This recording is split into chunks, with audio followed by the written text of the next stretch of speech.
Γεια σας. This is part 1 of my series on country, religion, family. Πατρίς, Θρησκεία, Οικογένεια. This slogan was used by the colonels during the revolution of the 21st of April 1967, but the earliest that I've heard it used was during the 4th of August regime under General Metaxas. In any case, it's as important today as it was in the past. The idea of country is one which I take very seriously. I realize that I am a bit strange in that I was born, brought up, and still live in America, but I'm strictly a Hellenic patriot and nationalist. So for the purposes of this essay, I will refer to the norm. That is, someone who was either born in or who moved to a given country. I will also be using one gender here, as well as in related essays, for the sake of being concise. But of course, what I am about to say relates to both genders. At any rate, this is ultimately the most important one of the three, as everything returns to country for a real patriot. I always say that we humans come and go, but Ελλάδα is eternal, and it is up to us to protect, to defend, and to preserve her to the best of our ability. This is why a love of country needs to start in the home at a very young age. As a Hellenic polytheist, if I adopted a son, I would ensure that he learned about our ancient past as well as our history in general. But one need not be religious to do this. It would better prepare him for his eventual mandatory time in the military.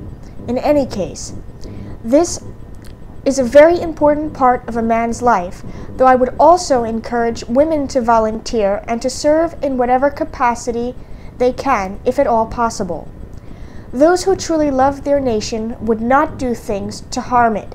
So in essence, when you teach a child patriotism, you're also ensuring a brighter future for all. So along with teaching in the home, it's essential for students to learn about these things in the classroom. One of the major problems today, as it relates to nationalism, is the idea of globalism. Far too many people are pushing the idea that we are all one world and that we must dissolve our national borders, or at least work within the confines of international law, which at times does not coincide with national law. Of course, I would never wish for a world war, nor do I think that nations have the right to invade other nations. I am also a firm supporter of respecting the environment, animals, etc. But for the most part, what a country does within its own borders is its own business.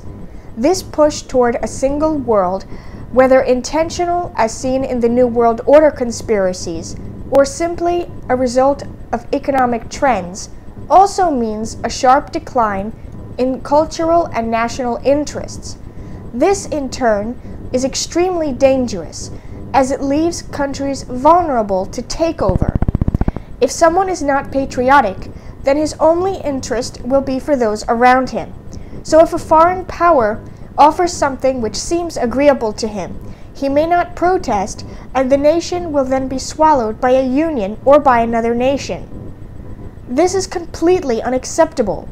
While the idea of a nation-state is relatively new, only coming into existence during the 19th century, as a nationalist, I simply cannot support such a movement which would destroy it and put something else undesirable in its place.